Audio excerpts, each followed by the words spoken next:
नमस्कार। आज का हमारा पाठ है श्रम विभाजन और जाति प्रथा, मेरी कल्पना का आदर्श समाज। यह पाठ आपकी पाठ्य पुस्तक में एक निबंध के रूप में दिया गया है।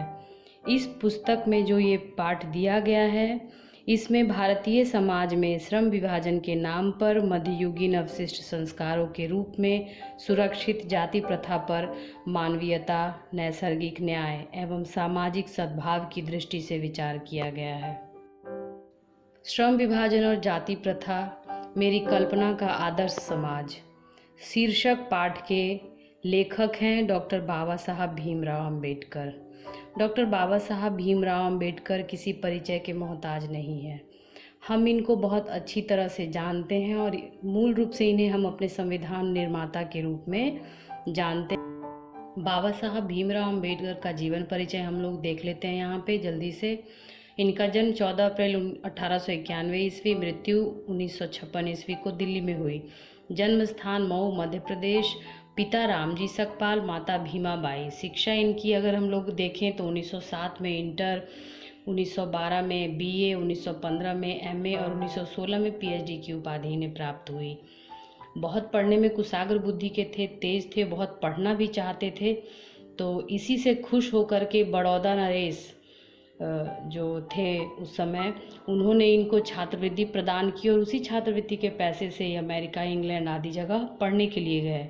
वहाँ जाने के बाद उन्होंने डीएससी तथा बार एट लॉ की उपाधि प्राप्त की। जैसा कि मैंने पहले भी बताया है, इन्हें भारतीय संविधान का पिता भी कहा जाता है, क्योंकि इन्होंने भारतीय संविधान के निर्माण में अपनी महत्वपूर्ण भूमिका निभाई और भारतीय संविधान को दुनिया का अच्छा संविधान बनाने में जो भी कोशिशें थी वो इन्होंने की।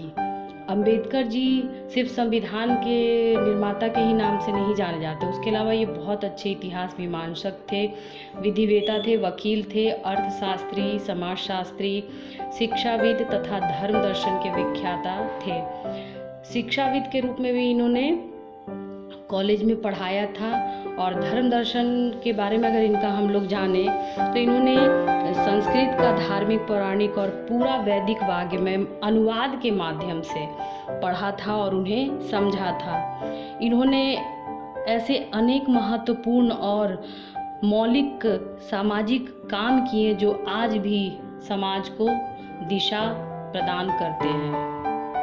बाबा साहब द्वारा लिखी गई प्रमुख रचनाओं में the caste in India, their mechanism, genesis and development, the untouchables, who are they, who are Shudras, Buddhism and communism, Buddha and Dhamma, thoughts of linguistic state, annihilation of caste, Mook Nayak और बहिष्कृत भारत पत्रिकाओं के संपादक ये रहे। इन्होंने 5 पत्रिकाएं निकाली, जिसमें से 2 पत्रिकाओं का मैंने यहाँ पे उल्लेख किया है। एनिहिलेशन ऑफ कास्ट पुस्तक जो है ये इंग्लिश में है, बाबा साहब ने इसे इंग्लिश में लिखा था, तो इसी का हिंदी रूपांतर ललई सिंह यादव ने किया है और उस पुस्तक को जाति भेद का उच्छेद नाम दिया है। और उसी जाति भेद का उच्छेद पुस्तक से ये अध्याय लिया गया है जिसका शीर्षक है श्रम विभाजन और जाति प्रथा, मेरी कल्पना का आदर्श समाज। तो उसी पाठ का आज हम लोग यहाँ पे अध्ययन करेंगे और समझेंगे। अब हम सभी पेरियार ललई सिंह के बारे में जान लेते हैं। पिछले ही स्लाइड में मैंने बताया कि जो ये पुस्तक है एनिहिलेशन ऑफ कास्ट, इसका हिंदी रूपांतर जिस व्यक्ति ने किया है उनका नाम ललई सिंह है। इन्हें पेरियार कहा जाता है, मूल रूप से उत्तर भारत का पेरियार कहा जाता है। जो पेरियार हैं वो दूसरे पेरियार हैं, दक्षिण भारत में वो बहुत ज़्यादा मशहूर है और ये उत्तर भारत के इनको पेरियार कहा जाता है। और इन्होंने ये पुस्तक का हिंदी अनुवाद किया जाति भेद का उच्छेद नाम से। तो इनका जन्म हुआ 1911 ईस्वी में कठारा गांव, कानपुर में, और ये एक कृषक परिवार में जन्म हुआ था। और उसके अलावा इनका मूल नाम ललई सिंह यादव है, जो कि इन्हें पेरियार ललई सिंह के नाम से जाना जाता है। पाठ के प्रमुख बिंदु हम लोग देख लें। जो इस पाठ में प्रमुख बिंदु हैं जिन पे हम बात करेंगे, चर्चा करेंगे, समझेंगे।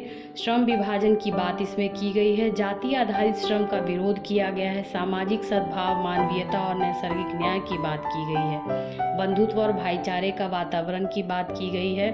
बेरोजगारी की समस्या का समाधान करने की बात की गई है। सामाजिक परिवर्तन और समाज की प्रगति की बात की गई है। लेखक की कल्पना का आदर्श भारत बनाने की बात की गई है। लोकतंत्र के लिए आवश्यक है, लोकतंत्र किसी भी देश के लिए आवश्यक है, ये भी इसमें बाबा साहब ने बताने का प्रयास किया है। साथ ही साथ जाति विहीन समाज की परिकल्पना भी इन्होंने इस निबंध में की है। जो हमारे निबंधकार हैं वो हमें इस अध्याय में बताने का प्रयास करते हैं कि किस प्रकार से जाति अलग है और श्रम का विभाजन अलग है। अगर जाति की बात करें तो हमारा भारतीय समाज वर्ण व्यवस्था पे आधारित है और चारों वर्णों में भिन्न भिन्न प्रकार की जातियां और उपजातियां हैं और उन्हीं जातियों को उनकी जाति के आधार पे काम दिए गए हैं और वो उसी काम को करते हैं, यानी कि उसी काम का विभाजन बंटवारा कर दिया जाता है। तो बाबा साहब इसका विरोध करते हुए, इस पे आपत्ति जताते हुए बोलते हैं कि ये बिल्कुल तर्कसंगत बात नहीं है और ये किसी भी हालत में श्रम का विभाजन जाति पे आधारित माना नहीं जा सकता है। और ये भी कहते हैं कि किस प्रकार से इसके जो पोषक हैं वो कहते हैं कि आधुनिक सभ्य समाज के लिए इस तरह का श्रम विभाजन अच्छा है, पर वो इसका विरोध करते हुए बोलते हैं कि ये बिल्कुल भी अच्छा नहीं है और वो इसके बारे में बारी बारी से तर्क देते हुए समझाते हैं। बाबा साहब कहते हैं कि आज के इस आधुनिक युग में भी ये बहुत बड़ी विडंबना की बात है कि किस तरह से हम जाति के आधार पे व्यक्ति का श्रम निर्धारित करते हैं और उसका काम का बंटवारा वहीं पे कर देते हैं। फिर कहते हैं कि इसमें व्यक्ति की रुचि कोई मायने नहीं रखती है और व्यक्ति की रुचि को महत्व नहीं दिया जाता है और जब व्यक्ति अगर उसकी रुचि उस काम में नहीं होगी तो वो काम को वो अच्छे से कर नहीं पाएगा, वो उस कार्य को करने में, संपन्न करने में कुशल नहीं होगा, तो कार्य की कुशलता में भी कमी आती है। एक बहुत बड़ी बात इसमें ये भी है कि कहीं ना कहीं हम उस व्यक्ति का दमन भी कर रहे हैं, शोषण भी कर रहे हैं। वो इस आधार पे कर रहे हैं कि जब व्यक्ति, समाज में हर तरह का काम होता है, तो अगर व्यक्ति को कोई छोटा काम, नीचा गंदा काम करने को दिया जाता है तो उसके आसपास के लोग जो उससे कुछ बेहतर काम कर रहे हैं तो उसको हीन भावना से देखते रहते हैं और उस काम को करने में उसे जो प्राप्त होता है धन पैसा, उसको जो मजदूरी मिलती है वो भी कम होता है और वो धीरे धीरे दास्ता के रूप में बदल जाता है और कहीं ना कहीं जो उससे ऊंचे लोग हैं वो उसका दमन करते हैं और उसको सताते हैं। तो वो कहते हैं कि ये कहीं ना कहीं दास्ता का प्रतीक है, दमन का भी प्रतीक है। बाबा साहब इस निबंध में आगे ये बताते हैं कि किस प्रकार से जाति आधारित श्रम विभाजन समाज में बेरोजगारी को बढ़ावा देती है और इस समाज में रहने वाले लोग जो इससे बंधे होते हैं वो भुखमरी का शिकार हो जाते हैं। वो इसको तर्कपूर्ण तरीके से समझाते हुए कहते हैं कि भारतीय जाति प्रथा में जो पेशा होता है उसका तो पहले ही निर्धारण हो जाता है, क्योंकि जब बच्चा अपनी माँ के गर्भ में होता है तो गर्भ से ही उसका काम तय हो जाता है कि वो जिस जाति में जन्म लिया है उसी जाति का उसको काम पूरे जीवन भर करना है और भले ही वो कार्य उसके लिए अनुपयुक्त हो फिर भी वो उसी काम को करने के लिए बाध्य हो जाता है, जीवन भर उस काम को उसको ढोना पड़ता है। और अब बाबा साहब ये भी बताते हैं कि आज का युग आधुनिक उद्योग धंधों का युग है जिसमें लगातार विकास हो रहा है और कभी कभी अचानक बहुत बड़ा परिवर्तन भी हो जाता है। तो ऐसी स्थिति में व्यक्ति अपना पेशा बदलने की आवश्यकता पड़ जाती है व्यक्ति को और वो जब कोई और काम नहीं जान पाता है तो उसको पेशा बदलने में, परिवर्तन करने में या फिर नया पेशा सीखने में उसको बहुत परेशानी होती है।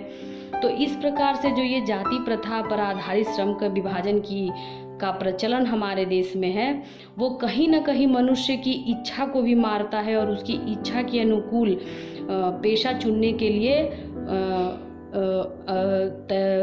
मौका नहीं देता है और वो उसकी स्वतंत्रता को भी छीन लेता है, व्यक्ति की स्वतंत्रता को छीन लेता है। वो उसका पैतृक पेशा बन के रह जाता है और उसी में व्यक्ति बंध कर अपना जीवन यापन करने के लिए विवश हो जाता है। उसके बाद फिर इसका क्या भारतीय समाज पे असर पड़ता है कि बेरोजगारी की तरफ लोग उन्मुख हो जाते हैं, क्योंकि जब उसको उस व्यक्ति को उस काम में रुचि नहीं रहेगी तो वो काम करेगा ही नहीं, उसमें उसको उतना धन प्राप्त होगा नहीं जिससे वो अपने परिवार का पालन पोषण कर सके, तो वो काम नहीं करता है। तो इस तरह से वो बेरोजगारी का भी शिकार हो जाता है। जो बेरोजगारी उसके पास आ जाएगी तो वो अपने परिवार का अपना पालन पोषण सही ढंग से नहीं कर पाएगा। तो प्रतिकूल परिस्थितियों में भी मनुष्य को अपना पेशा बदलने की छूट होनी चाहिए, यानी कि जैसी भी विपरीत परिस्थिति हो उसमें मनुष्य को इतनी तो छूट मिलनी ही चाहिए कि उसको भूखे मरने की नौबत नहीं है और वो अपना पेशा अपने सुविधा के लिए बदल सके, अपने जीवन के लिए बदल सके, और एक पेशे को छोड़ करके दूसरे पेशे को आराम से अपना सके और भूखे ना मरे। इससे वो और उसका परिवार, उसका समाज भूखमरी से भी बच सकता है। जो हमारा पहला भाग है श्रम विभाजन और जाति प्रथा, उसमें जाति प्रथा और श्रम विभाजन, उसके अंतिम जो गद्यांश है उसमें बाबा साहब जो है वो बताना चाहते हैं कि वो किस तरह का आदर्श भारत चाहते हैं। वो अपनी कल्पना को बता रहे हैं यहाँ पे, और वो बताते हैं कि वो जो समाज की आदर्श समाज का सपना देखते हैं उसमें स्वतंत्रता है, समता है, भ्रातृत्व की भावना है, और साथ ही साथ वो बताते हैं कि गतिशीलता भी किसी भी आदर्श समाज के लिए ज़रूरी है। गतिशीलता से उनका तात्पर्य है कि ऐसी गतिशीलता कि अगर समाज में कोई परिवर्तन हो रहा है तो एक छोर से वो परिवर्तन दूसरे छोर तक भी पहुंच जाए। एक छोर से दूसरे छोर का अर्थ हुआ कि वो परिवर्तन एक महिला से लेकर के एक पुरुष तक को प्रभावित करे, उसमें भी परिवर्तन आए, उसको वो समझे, और साथ ही साथ अगर एक बहुत गरीब आदमी है और एक बहुत अमीर आदमी है तो दोनों में वो परिवर्तन दिखे। उसके अलावा फिर वो बताते हैं कि सच्चे लोकतंत्र की स्थापना के लिए भी ये बहुत ज़रूरी है कि लोगों के अंदर भाईचारा हो और एक साथ सामूहिक जीवनचर्या और रीति रिवाज, समाज के अनुभवों का आदान प्रदान करने का मौका मिले, और ये किसी भी आदर्श समाज के लिए बहुत आवश्यक है। फिर बाबा साहब आगे कहते हैं कि इसमें सबको समाज में भाई भाई की तरह मिलजुल के रहना चाहिए और एक दूसरे के प्रति श्रद्धा और सम्मान का भाव हमें रखना चाहिए और एक दूसरे को सुरक्षा प्रदान करना चाहिए। आदर्श समाज में क्या होना चाहिए कि हम दूसरे की सुरक्षा करें, वो हमारी सुरक्षा करें। तो इस तरह से एक समाज, आदर्श समाज का निर्माण होता है। हम उसके धर्म का मान सम्मान करें, वो हमारे धर्म का मान सम्मान करें, और सब लोग को एक साथ मिलजुल के रहना चाहिए। कोई भेद ना हो हिंदू मुस्लिम के नाम पे, सिख ईसाई के नाम पे, जाति और वर्ण के नाम पे। तो इस तरह का आदर्श समाज की कल्पना बाबा साहब करते थे यहाँ पे, और वो इसके लिए लोकतंत्र को भी बहुत आवश्यक मानते थे। एक बात यहाँ पे मैं बता दूँ कि ये जो निबंध है ये पहले भाषण के रूप में था। ये भाषण के रूप में कब, ये भाषण बाबा साहब ने 1936 ईस्वी में तैयार किया था। वो जाति पाति तोड़क मंडल का वार्षिक अधिवेशन लाहौर में होने वाला था जिसके वो अध्यक्ष थे। तो उसी अधिवेशन में ये भाषण देने वाले थे, तो उसमें इसका विरोध होने लगा, तो उन्होंने ये भाषण नहीं दिया और वो दे भी नहीं पाए। वो तो चाहते थे पर नहीं दे पाए, तो उन्होंने इस भाषण को एक पुस्तक का रूप दे दिया। ये आज़ादी के पहले की बात है। बाद में हम देखते हैं कि इन सारी बातों को वो संविधान में जोड़ते भी हैं जो इनकी सोच है देश के बारे में, देश की जनता के बारे में, भारत के बारे में। तो हम देखते हैं कि उसका हमें अच्छा रूप, प्रारूप एक फिर हमें तैयार आज़ादी के बाद संविधान निर्माण में हमें देखने को मिलता है। तो इस तरह से जो पहला जो हमारा भाग है श्रम विभाजन, जाति प्रथा और श्रम विभाजन, यहाँ पे समाप्त होता है। अब अगले वीडियो में हम लोग जो इसका दूसरा भाग है उसका अध्ययन करेंगे।